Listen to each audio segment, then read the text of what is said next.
ஆனால் இன்னுமே வந்து நிறைய முக்கிய நிர்வாகிகள் வரல, பத்திரிகையை சந்திக்கலை. திரு ஆனந்த் அவர்கள் வரைக்கும் வெளியே வந்து பேச மாட்றாங்க. தலைமறைவுன்னே ஒரு வார்த்தை இருக்குல்ல சார், அது எப்படி எடுத்துக்கிறது அதை? அது ரொம்ப அசிங்கமான வார்த்தைங்க. உள்ளபடியே வந்து தேர்தல் அரசியல் அப்படின்னு நீங்கள் வரும்பொழுது நெஞ்ச நிமித்திட்டு வந்துடணும். இந்த மாதிரி விஷயங்களுக்கெல்லாம் நீங்கள் ஓடி ஒளிஞ்சிங்கன்னா நாளைக்கு இதை விட பயங்கரமான விஷயமெல்லாம் வருமே. அந்த ஸ்பேஸ் இவங்க தான் கொடுத்துட்றாங்களோ? இவங்க கொஞ்சம் அமைதியாக இருக்கிறது, இல்லை இவங்க வெளியே வராமல் இருக்கிறது தான் அதுக்கு காரணமாக? அதுதாங்க எனக்கு ரொம்ப ஆச்சரியமாக இருக்குது. எப்படி ஒரு கட்சி எல்லாத்தையும் காதில் வாங்கிட்டு அமைதியாக இருக்குது?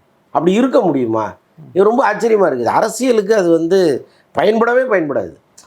எனக்கெல்லாம் வந்து நான் சின்ன பிள்ளையாக இருக்கும் பொழுது பல விஷயங்களை எங்கள் கிராமத்தில் இருக்கிற அதிமுகவும் சரி திமுகவும் சரி அந்த பிரமுகர்கள் எதிர்கொண்ட விஷயத்தெல்லாம் நான் பார்த்துருக்கேன். எம்ஜிஆர் கட்சி ஆரம்பித்தப்போ எங்கள் ஊரில் 2 பேரை கைது பண்ணிட்டு போனாங்க. அப்போ வந்து பெரிய விஷயம். எம்ஜிஆருக்காக 2 பேர் சிறை சென்றாங்கங்கிறது பெரிய விஷயம்.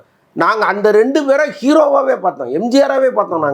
நாங்கள் சின்ன பிள்ளையில் எம்ஜிஆருக்காக இவர் தாண்டா ஜெயிலுக்கு போயிட்டு வந்தாருன்னு. அப்போது நீங்கள் சிறைங்கிறது தவிர்க்கவே முடியாது அரசியலில்.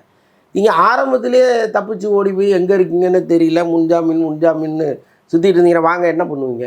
15 நாள் உள்ளே போடுவீங்க, அவ்வளோதானே. வர்றன்னு போக வேண்டியது தானே.